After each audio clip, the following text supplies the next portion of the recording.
Je m'appelle Guillaume Dubois, je suis pêcheur à Cargèse. Depuis, ça fait bien 15 ans que je pêche dans le professionnel. Je m'appelle plus tendre en France, je suis en mer. Et je me suis mis au pescatourisme pour subvenir aux besoins des mois creux. Et en même temps, comme ça, je transmets ma passion aux gens et je leur apprends un peu des choses qui n'ont pas l'opportunité de savoir à la télévision. Et voilà, c'est du direct, c'est en temps réel. Ils voient les espèces qu'on relâche, ils voient comment on réagit sur la nature.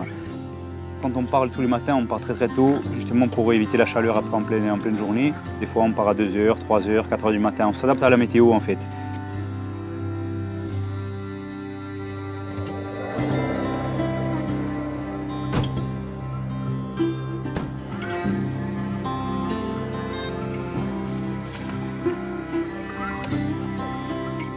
Je m'appelle Julien, j'habite à Ajaccio. J'ai voulu faire cette expérience parce que ça fait déjà de nombreuses années que je voulais participer à une sortie pêche avec des pêcheurs. Et aujourd'hui, j'ai eu l'opportunité de le faire directement à Cargèse. Bonjour. Bonjour. Vous allez bien? Et vous? Ça va. Quand ils arrivent, il faut bien que je leur dise d'attendre pour monter sur le bateau, qu'on soit en sécurité, qu'il n'y ait pas de houle, qu'il n'y ait pas une petite vague qui fasse...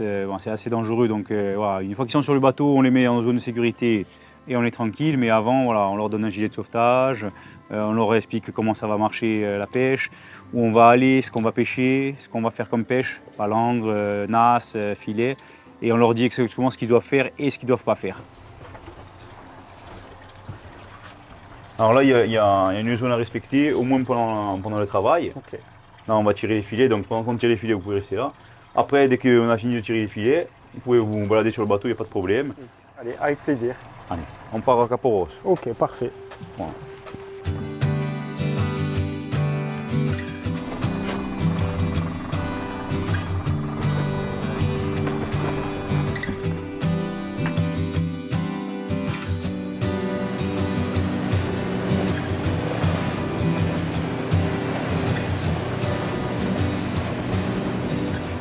Donc là, on va commencer à tirer. Il faut juste que vous restiez. Okay. Voilà. Après, une fois qu'on a fini de tirer le filet, qu'on arrête les moteurs, c'est bon. Okay. Hein?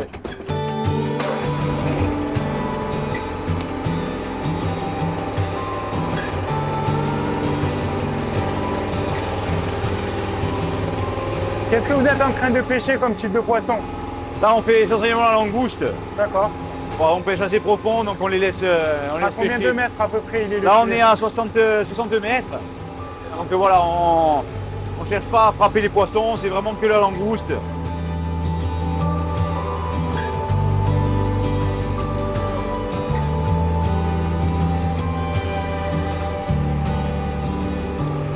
Vous avez posé les filets quand? Là, ceux-là, on les a posés hier. Hier, vers quelle heure vous les avez posés? Pareil, la même heure. À la même heure, hier matin. Ouais.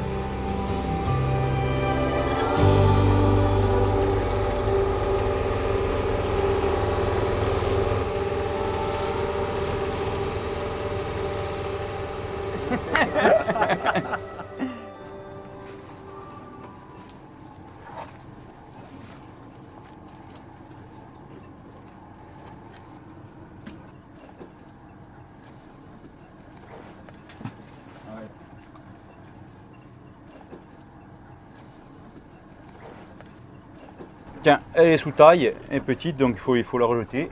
Okay. Donc je peux la rejeter. Comme ça, on la prendra quand elle fera 1 kg. C'est une expérience assez unique. Ils ne peuvent pas le voir ailleurs que sur un bateau. Et puis c'est toujours différent. Les couchers de soleil ne sont pas les mêmes, les levées de soleil ne sont pas les mêmes. Un coup il y a les dauphins, un coup il y a les tortues. Enfin, c'est vraiment aléatoire, c'est la surprise et c'est au petit bonheur la chance. Après, ça peut être des belles pêches comme des petites pêches. Mais voilà, l'expérience est unique.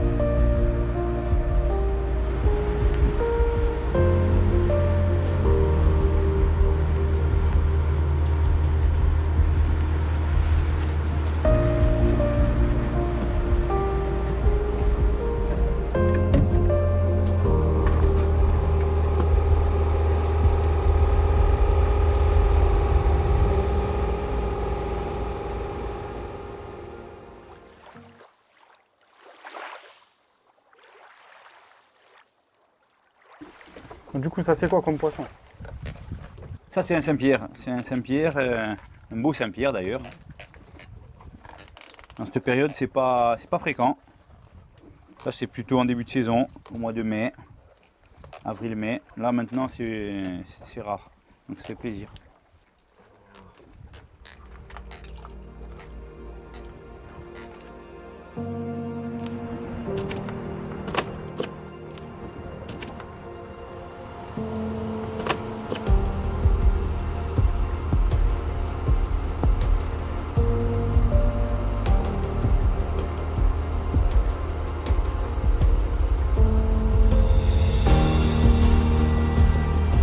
Ah, vraiment, c'est top. Hein. Tu es avec des gens voilà, souriants, accueillants. Franchement, c'est rien à dire.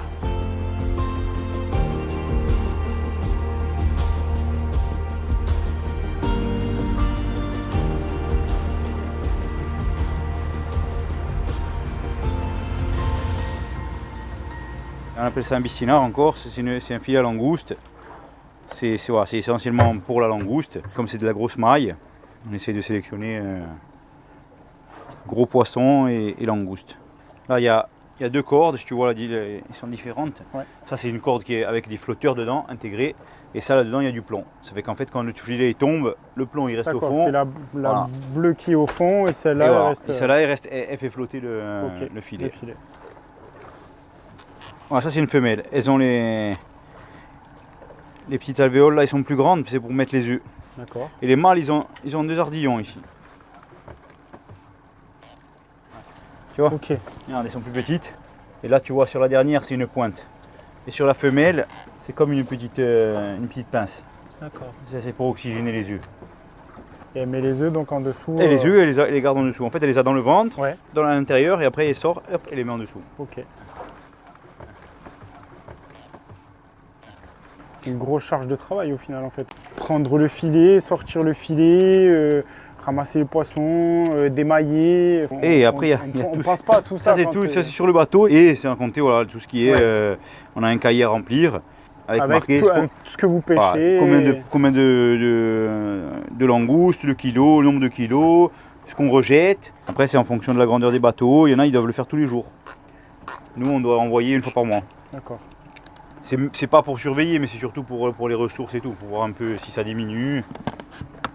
Pour l'avenir, c'est mieux de savoir où on va. Elle est lourde, hein. Costaud. Là.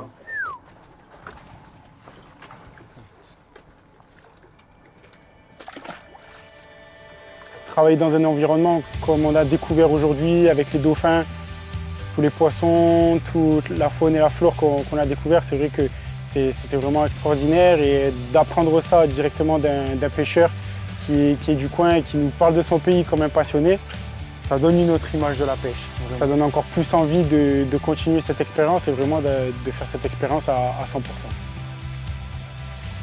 Et je recommande très fortement cette expérience parce que c'est vraiment quelque chose d'inoubliable et que je ne suis pas prêt d'oublier.